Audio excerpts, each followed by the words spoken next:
Hola a todos, mi nombre es Sergio Colchado, agradezco muchísimo su tiempo. Hoy les vengo a presentar mi proyecto final de carrera, el cual tiene por nombre Centro de Capacitación en Agricultura Orgánica, Arquitectura y Paisaje como un medio para combatir el rezago social. Para contextualizar, usé como referencia este mural pintado por Diego Rivera a mediados del siglo XX en la Universidad Autónoma de Chapingo, donde se presenta a Zapata y Otilio Montaño envueltos bajo la tierra, simbolizando que el sacrificio no ha sido en vano. Ellos fertilizan la milpa. ¿Pero realmente pasó así? El neoliberalismo trajo consigo la Revolución Verde, un esquema intensivo de producción agrícola donde la característica principal son los monocultivos extensivos, el uso de agroquímicos y grandes cantidades de agua, semillas transgénicas y el uso de suelo intensivo. Todo esto tuvo como consecuencia que el pequeño productor no fuera competente frente a las grandes corporaciones y lo hizo dependiente del consumo de insumos como fertilizantes, plaguicidas, volviéndolo vulnerable y sin resiliencia frente a las adversidades. Siguiendo con las problemáticas, de manera más puntual en México, predomina una falta de recursos hacia actividades productivas por enfoque hacia programas de asistencialismo. Esto es un error porque no se desarrolla la capacidad productiva. Según datos del INEGI, el rezago productivo se debe a diversos factores, de los cuales me enfoco en la falta de capacitación y asistencia técnica. La justificación se centra en 4 puntos principales. Primero, la agricultura es la principal actividad económica y de sustento para la población en zonas rurales. Segundo, son escasos los diagnósticos adecuados de necesidades y de capacitación. Tercero, no hay planes a largo plazo, provocando la falta de seguimiento de los proyectos y mucha movilidad de técnicos. Cuarto, condiciones precarias de operación, como es el poco personal, precariedad laboral y precariedad de los inmuebles. Por lo tanto, es necesario un espacio de aprendizaje generador de proyectos que beneficie a las comunidades rurales para asegurar la continuidad de los proyectos a largo plazo y así mitigar el ciclo de pobreza y rezago social. En cuanto a mis objetivos, mediante la arquitectura es generar espacios que faciliten el conocimiento de técnicas agroecológicas para los pequeños agricultores, que los orienten en la toma de decisiones y aporten hacia una mayor productividad sustentable. Segundo, es establecer espacios que fomenten la cultura del ahorro, la comercialización, transformación y las distintas actividades que aporten a la comunidad generando un mayor valor agregado. Relacionado con el desarrollo de capacidades humanas, busco desarrollar un espacio participativo que impulse un cambio de actitud y mentalidad en las personas y promover sus recursos a través de la promoción social y humana. Por último, es el desarrollo de un prototipo fundamentado en el entorno particular de cada sitio que incentive técnicas de autoconstrucción.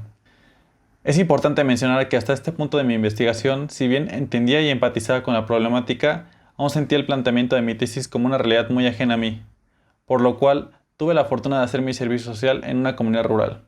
Esto me dio el acercamiento necesario para comprender y reflexionar una realidad muy distinta a la mía, una que necesitaba no solo como para una mejor comprensión del proyecto de tesis, sino como una lección de vida. Justamente la actividad que realicé fue enseñar, por lo cual pude conocer a fondo diversas necesidades, así como una mejor comprensión del territorio y de las personas. Esta comunidad se encuentra en el municipio de Tlapanalá, al suroeste del estado de Puebla. A lo largo de mi servicio social analicé sobre cuál sería la mejor comunidad rural para plantear mi proyecto. Tras un análisis de diversas localidades y con las recomendaciones de la metodología PESA, donde define como localidad estratégica aquellas comunidades con un alto índice de marginación a la cual acuden comunidades de su alrededor, con características similares entre sí para funcionar como comunidades vitrina, en la cual se busca mostrar los beneficios positivos de una agricultura orgánica para que se adopten y se repliquen las buenas prácticas, los proyectos y acciones. Con base en estas recomendaciones, elegí Tepapayeca por su ubicación estratégica, ya que involucra diversas conexiones entre las localidades, la cual contribuye a que el planteamiento del lugar dé un valor agregado no solo a la localidad, sino al municipio de Tlapanalá, con la ciudad de Izúcar de Matamoros como un vínculo comercial. Algunos datos importantes de Tepapayeca, la cual se centra en diversos eventos que definen su actualidad, de los cuales destaca entre ellos la fundación, ya que en el siglo XV fue asentamiento humano de grupos olmecas y teotihuacanos. En 1535, frailes dominicos impulsan la construcción de una capilla, al mismo tiempo que inculcan la doctrina cristiana entre los indígenas. En 1550 se funda el convento dedicado a la purificación de Santa María en Tepapayeca. Esta formó parte de la ruta dominicana. En 1942 destaca el programa Bracero, como un detonante migratorio de la región. En 1994 entra en vigor el Telecán, el cual provoca un aumento de migración, ya que la importación de producción agropecuaria se vio afectado por los bajos precios. Del 2001 en adelante se consolida la migración, especialmente en Nueva York. El perfil de los migrantes son jóvenes a muy temprana edad, y se vuelve una aspiración para ellos. Actualmente, el municipio de Tlapanalá es uno de los lugares de la entidad poblana con mayor índice de intensidad migratoria. Entendiendo de mejor manera el contexto y su historia, se definieron 6 perfiles de usuario. Agentes de desarrollo rural. Ellos son los expertos y expertas que van a capacitar a los usuarios en técnicas agropecuarias sustentables, así como a dar un seguimiento a los proyectos de largo plazo. Estudiantes de universidades y bachilleres técnicos agropecuarios, mediante la orientación y capacitación, pero también como un medio de aprendizaje y de investigación para el desarrollo de diversos proyectos. Jóvenes de 15 a 18 años. Se planteó este rango de edad debido a que un 62.9% de los jóvenes de Tlapanalá no cuentan con educación básica. Con la orientación de otros estudiantes, se busca la creación de vínculos que desencadenen en los jóvenes un deseo por volver a los estudios. Campesinos y campesinas, adultos y adultos mayores. Con base en las visitas de sitio, se mostró un interés de los campesinos por técnicas de cultivo orgánicas. La actividad principal es la orientación de estos usuarios hacia una agricultura orgánica. Lo más importante es el intercambio de saberes, porque esto contribuye a que el campesino sea actor de su propio desarrollo. Se identificó que las madres solteras representan un grupo vulnerable debido a las migraciones donde la pareja en muchas ocasiones no vuelve. La actividad principal en alianza con los colectivos es la transformación de la materia prima para dar un valor agregado a los cultivos. Finalmente es el Comité de Agua y Casa Ejidal.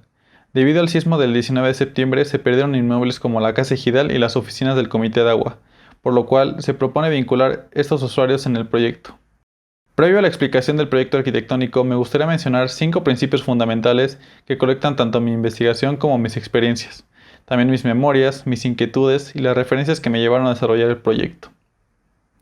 De primera instancia, para la concepción de este proyecto fueron mis memorias, en las cuales tuve la fortuna de visitar diversas ruinas a lo largo de mi vida y crearon en mí cierta noción espacial, sobre todo entender que al final las ruinas solo muestran lo esencial, y estas son abstracciones de la naturaleza.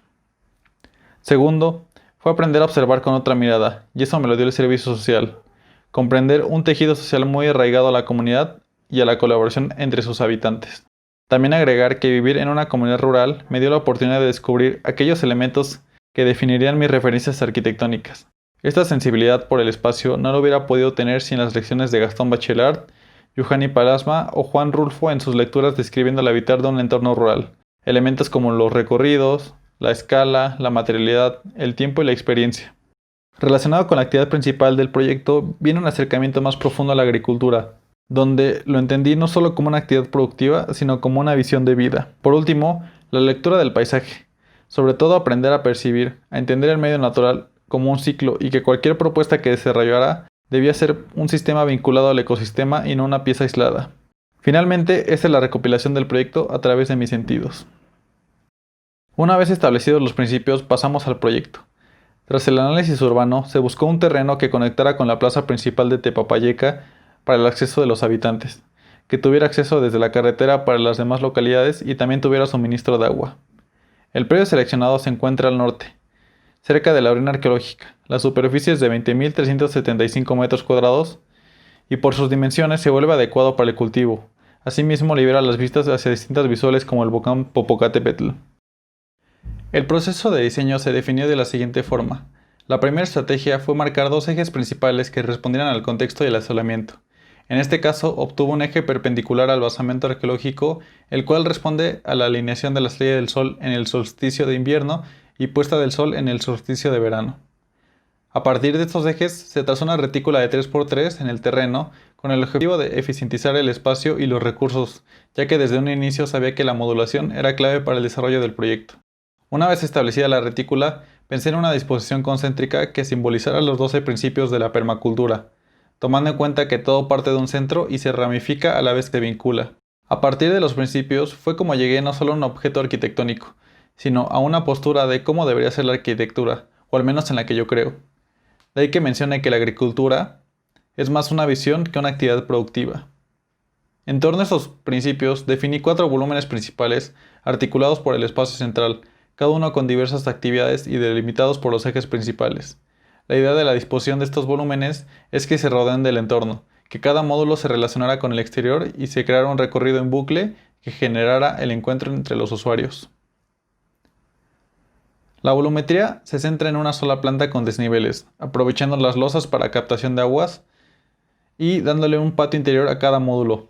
Durante el proceso se definió una zonificación que se adecuara de mejor manera a las necesidades del programa arquitectónico, teniendo el módulo A, referente a dormitorios y biblioteca, con 541 metros cuadrados en la zona más alejada del terreno, por temas de control e intimidad. El módulo B, siendo la sección educativa, conformada por 4 aulas con 429 metros cuadrados en la zona sur, ya que la topografía es la más adecuada para los cultivos. Módulo C, referente a la casa ejidal y a la casa del comité de agua, con 289 metros cuadrados por su accesibilidad y cercanía con el estacionamiento. Módulo D, siendo la sección encargada de apoyo y control, con 153 metros cuadrados, es el área más cercana a la localidad rural. Finalmente, el módulo F y E se destina a unidades avícola, porcina, apícola, también almacenamiento, un invernadero y una colección de semillas con 288 metros cuadrados. El área total construida son 1.466 metros cuadrados, una zona productiva de 8.433 metros cuadrados, zonas comunales de 1.596 metros cuadrados, áreas verdes de 8.880 metros cuadrados y la suma total da el equivalente a las dimensiones del terreno. El desarrollo del Master Plan fue producto de un interés por el paisaje, por el ecosistema, teniendo presente la idea de que la arquitectura debe ser un homenaje a la naturaleza, o en palabras de Glenn Merkut, una casa en el paisaje debe mejorarlo, y si no lo mejora, debe al menos asimilarse a él, debe verse lo menos posible. Esta idea de trabajar con el proyecto y a su vez darle un valor productivo junto con la arquitectura me llevaron a una sola idea, un proyecto holístico, un solo sistema, que así entender que cada trazo y decisión que tomara sería parte de algo más grande. Para desarrollar esta idea de simbiosis, seguí con los principios de permacultura, en este caso su zonificación concéntrica, la cual busca eficientizar los recursos y la energía. La zona cero.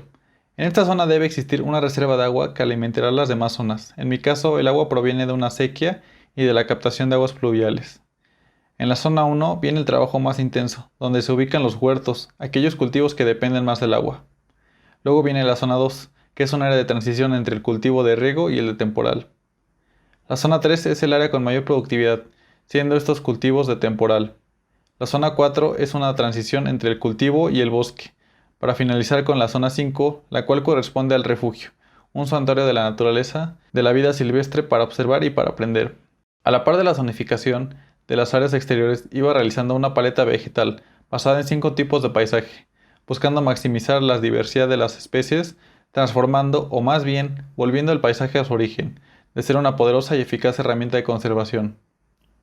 El primer tipo de paisaje es el ecosistémico. De acuerdo con el Estudio Regional Forestal de Izúcar de Matamoros, seleccioné las especies de acuerdo con 3 criterios.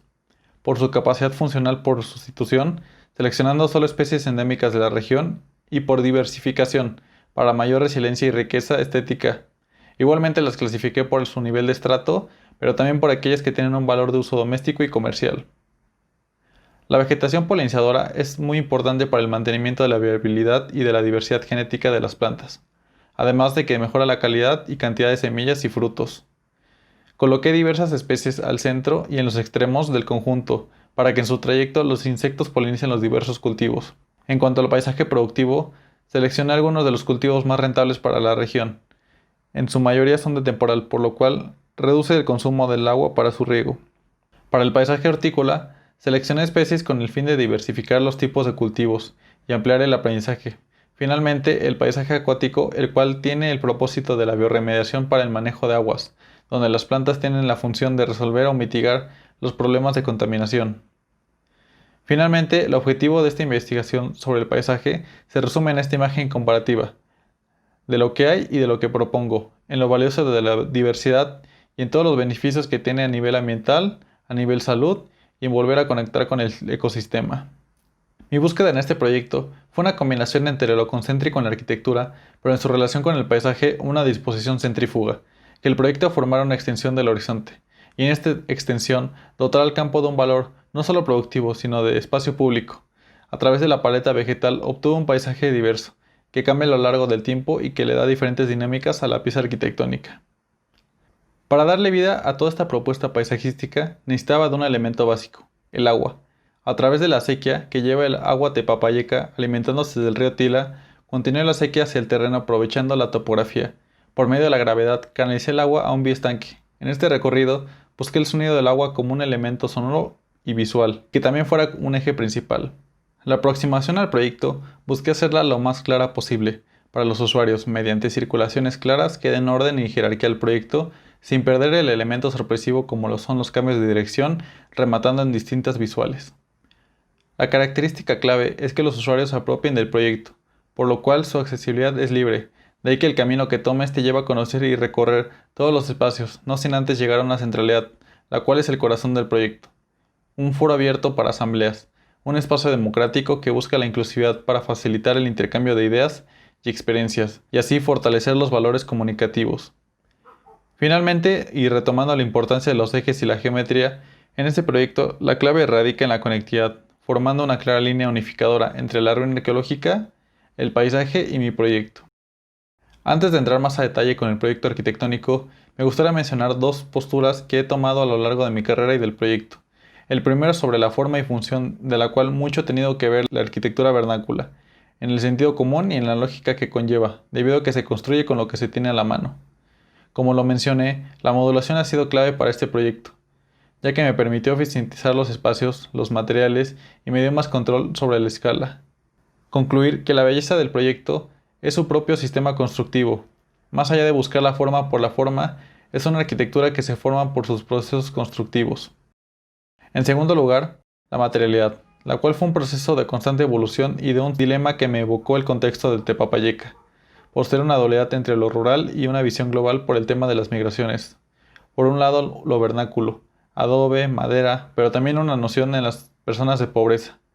Y por el otro lado, casas de bloc de concreto, con una noción de progreso pero en una condición térmica terrible, para un clima con temperatura media anual de 22 grados centígrados y máximas hasta 36 grados centígrados, por lo cual busqué una solución que combinara lo mejor de ambos, dando como resultado el ecoblock, un sistema constructivo a base de tierra compactada.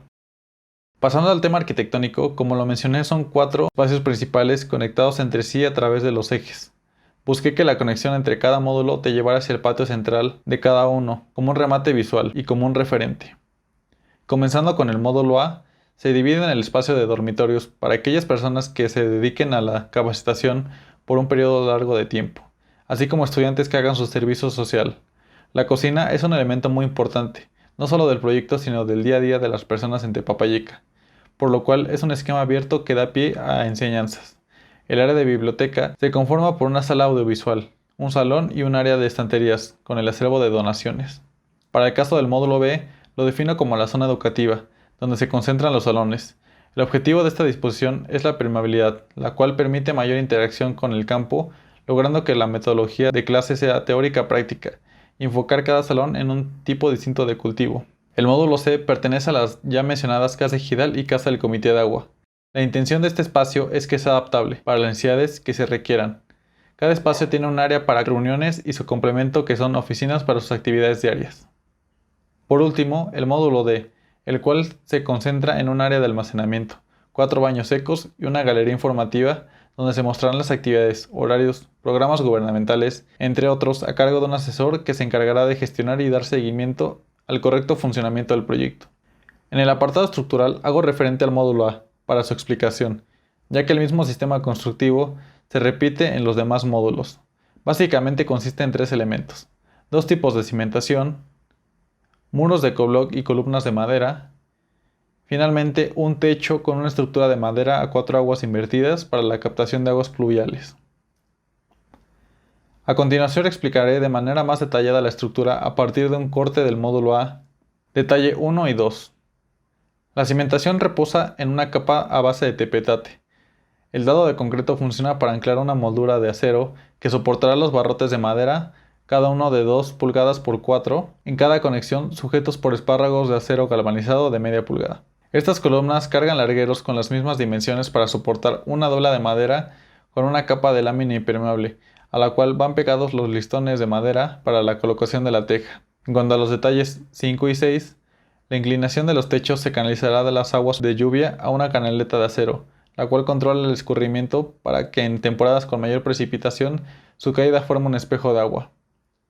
El agua cae sobre el patio central, hacia un pequeño espejo que canalizará las aguas al bioestanque para su recolección y su uso. En cuanto a las instalaciones, comienzo con un plano sanitario.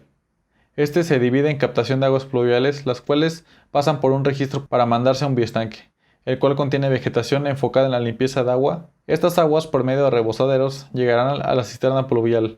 En cuanto a las aguas grises, propongo una canalización a humedales artificiales, los cuales limpiarán el agua para ser usados en las zonas de cultivo. Finalmente, la instalación sanitaria. En el proyecto hay dos tipos de WC. El primer tipo es un WC convencional que manda las aguas negras a un biodigestor, y el segundo tipo son baños secos, en el cual se busca incentivar su uso en la comunidad. En cuanto a la instalación hidráulica, la toma de agua comienza con la acequia. Su recorrido pasa por diversos biofiltros hasta llegar al bioestanque.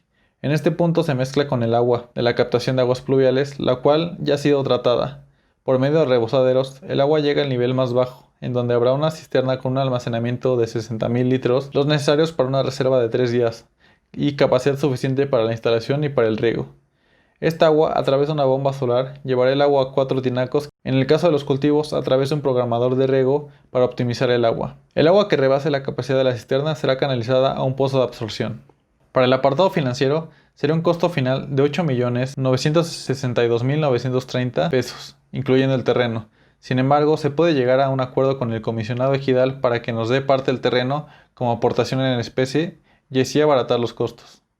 Otra ventaja sería la adquisición de una máquina para fabricar los ecoblocks. Adquirir una sería de beneficio tanto para el proyecto como para la comunidad, ya que en una jornada se pueden obtener 1.000 bloques. Para el proyecto se podría tener el 65% de la obra en 2 meses. Para llevar a cabo esta obra, debe ser deseo de la comunidad. Construir un proyecto así donde estén involucrados. Lamentablemente, esta pandemia me impidió seguir con este proceso importantísimo de generar un diálogo sobre un proyecto de este tipo, de escuchar opiniones, consejos, críticas y realmente generar una arquitectura participativa. De llegar a un acuerdo con las personas de la comunidad, para el financiamiento de la obra nos podemos apoyar de agencias internacionales de desarrollo como la Sociedad Alemana de Cooperación Internacional, programas de gobierno de la SADER que impulsan la agricultura orgánica, ONGs como Ayuda en Acción, la cual impulsan proyectos de este tipo en México. A modo de conclusión, mi búsqueda tanto en el proyecto como en mi forma de ver la arquitectura es aquella que nos permite reconectarnos con la naturaleza, que permite recuperar ecosistemas degradados, que potencia el valor de lo local, que se centra en reducir la huella ecológica, aquella que forma parte de un sistema y no de su propia voluntad ajena a su contexto. Finalmente, aquella que nos enseña a vivir en comunidad. Muchísimas gracias por su atención.